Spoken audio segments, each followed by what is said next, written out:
पत्रकारिता की आड़ में आतंक का खेल बेनकाब। कश्मीर टाइम्स के ऑफिस पर छापा, भड़की इल्तिजा मुफ्ती। अखबार के दफ्तर से AK-47 समेत हथियारों का जखीरा हुआ बरामद। कश्मीर टाइम्स पर देश विरोधी गतिविधियों में शामिल होने का लगा आरोप। जम्मू कश्मीर पुलिस की विशेष जांच एजेंसी यानी कि स्टेट इन्वेस्टिगेशन एजेंसी ने गुरुवार की सुबह अंग्रेजी न्यूज़पेपर कश्मीर टाइम्स के जम्मू कश्मीर ऑफिस पर छापेमारी की है। यह कार्रवाई अखबार पर देश विरोधी गतिविधियों को बढ़ावा देने के आरोपों से जुड़ी जांच का हिस्सा बताई जा रही है। आपको बता दें कि जम्मू कश्मीर में पत्रकारिता की आड़ में आतंक का खेल खेल रहे अंग्रेजी अखबार कश्मीर टाइम्स के ऑफिस से पुलिस ने AK-47 के कारतूस, पिस्टल की गोलियां और हैंड ग्रेनेड पिन समेत कई सारे हथियारों का जखीरा भी बड़े स्तर पर बरामद किया है। खुद SIA ने सोशल मीडिया के जरिए इस बात की जानकारी दी है कि उन्हें ये जो कश्मीर टाइम्स का ऑफिस है वहां से क्या क्या बरामद हुआ है। ये लिस्ट आपके सामने है, तस्वीरों के माध्यम से देख सकते हैं कि कितने बड़े लेवल पर वहां से हथियारों का जखीरा पुलिस को बरामद हुआ है। अब इस छापेमारी को लेकर के नेशनल कॉन्फ्रेंस के डिप्टी CM सुरेंद्र चौधरी और पीपुल्स डेमोक्रेटिक पार्टी की इल्तिजा मुफ्ती ने कड़ी प्रतिक्रिया दी है और इसे मीडिया पर दबाव डालने की कोशिश बताया है। दोनों पार्टी ने आरोप लगाया है कि यह कार्रवाई जम्मू कश्मीर में इंडिपेंडेंट मीडिया को निशाना बना करके डराने धमकाने के एक बड़े पैटर्न को दिखाती है। आपको बता दें कि जम्मू कश्मीर पुलिस की स्टेट इन्वेस्टिगेशन एजेंसी यानी कि SIA ने देश के खिलाफ एक्टिविटीज को बढ़ावा देने के आरोप में पब्लिकेशन के ऑफिस पर रेड मारी और AK-47 राइफल और पिस्टल के कार्ट्रिज समेत दूसरी चीजें बरामद की है। अधिकारियों के मुताबिक SIA की टीम सुबह ही दफ्तर पहुंची और अलग अलग हिस्सों में लंबी तलाशी ली। टीम ने कई दस्तावेज, कंप्यूटर्स और डिजिटल डिवाइस को खंगाला और कुछ सामग्री जब्त कर ली। SIA का यह कहना है कि यह कार्रवाई बड़े एंटी टेरर ऑपरेशंस का हिस्सा है। अखबार और इसके प्रमोटर्स में इसकी एडिटर अनुराधा भसीन भी शामिल है। उनके खिलाफ UAPA यानी कि गैर कानूनी गतिविधियां रोकथाम अधिनियम की धारा 13 के तहत FIR दर्ज की गई है। आरोप है कि अखबार देश के खिलाफ असंतोष फैलाने और देश विरोधी गतिविधियों को बढ़ावा देने में शामिल रही है। अब इसको लेकर के PDP की लीडर और महबूबा मुफ्ती की बेटी इल्तिजा मुफ्ती ने कहा कि कश्मीर टाइम्स ने लंबे समय से उसे खामोश कराने की कोशिशों का विरोध किया है।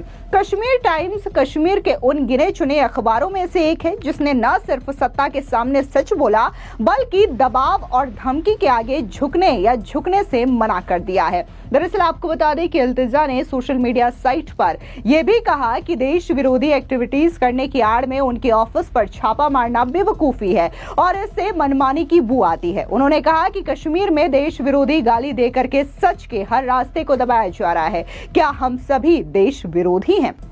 वहीं दूसरी ओर इस छापेमारी को लेकर के जम्मू कश्मीर के डिप्टी CM सुरेंद्र सिंह चौधरी की प्रतिक्रिया भी आई है। उन्होंने कहा कि इन्वेस्टिगेशन एजेंसी की कोई भी कार्रवाई पूरी तरीके से गलत काम के सबूतों पर आधारित होनी चाहिए। दरअसल उन्होंने यहां रिपोर्टर्स से कहा कि अगर उन्होंने कुछ गलत किया है तो एक्शन लिया जाना चाहिए, अगर उन्होंने गलत किया है तो उन्हें इसके नतीजे भुगतने होंगे, लेकिन ये सिर्फ दबाव डालने के लिए नहीं किया जाना चाहिए। अब सुनिए क्या कुछ जम्मू कश्मीर के डिप्टी CM सुरेंद्र चौधरी ने कहा। उनका कहना है कि न्यूज़पेपर जो है वो एंटी नेशनल एक्टिविटीज में जो है वो इन्वॉल्व है। आप देखिए, क्योंकि एजेंसी अपना काम कर रही है, मैं इस पे कुछ नहीं कहूंगा, लेकिन है कि अगर रेड मारनी है तो सब पे मारिए, फिर पिक एंड चूज मत करिए।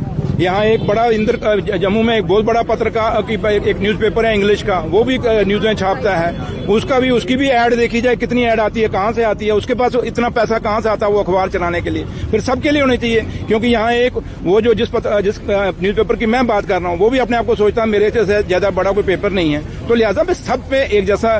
कश्मीर टाइम्स एक बड़ा न्यूज़पेपर अपने जमाने में रहा है, आप लोग उसमें छोटे हुए होंगे क्योंकि हमने उसमें आंदोलन किया था एग्रीकल्चर यूनिवर्सिटी का, मुझे याद है उसमें कितना बड़ा पेपर था। और आज अगर उस पर कुछ हुआ है, अगर वो गलत करेंगे तो गलत पे तो कार्रवाई होनी चाहिए, लेकिन खाली प्रेशराइज प्रेशराइज करने के लिए नहीं होनी चाहिए। अगर आप प्रेशराइज करने के लिए करेंगे तो वो गलत होगा। लेकिन जहां तक ताल्लुक है पत्रकारिता को एक खुला माहौल मिलना चाहिए। ये चौथा स्तंभ है और चौथे स्तंभ को एक ऐसा मौका देना चाहिए ताकि वो अपनी आवाज बुलंद रख सके।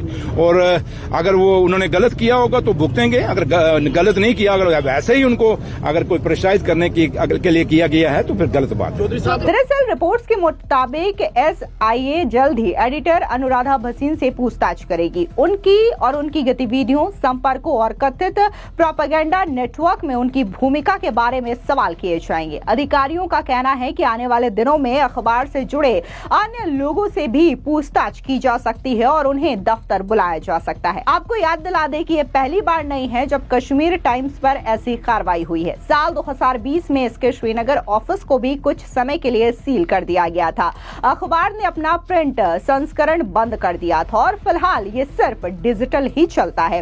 इस मामले पर अभी तक SIA या कश्मीर टाइम्स की ओर से कोई ऑफिशियल बयान जारी नहीं किया गया है, लेकिन कुल मिलाकर के जो कार्रवाई हुई है और जो सबूत खंगाले गए हैं उसके मुताबिक ये जो आरोप है वो कहीं ना कहीं संगीन नजर आ रहा है, क्योंकि एक अखबार के दफ्तर से इतनी मात्रा में हथियार AK-47 जैसे राइफल, पिस्टल और गोलियां, कारतूस बरामद होना ये अपने आप में एक बड़ी खबर है।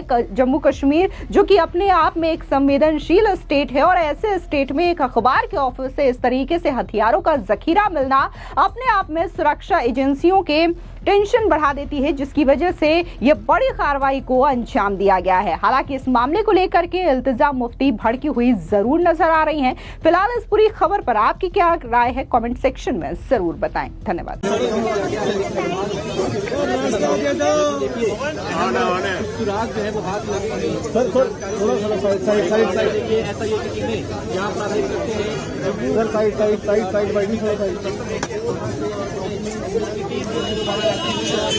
यहाँ से ये लोग निकलते हुए और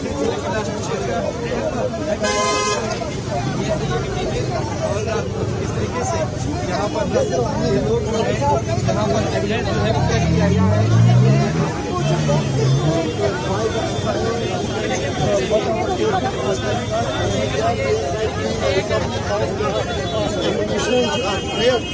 Now the document has also been used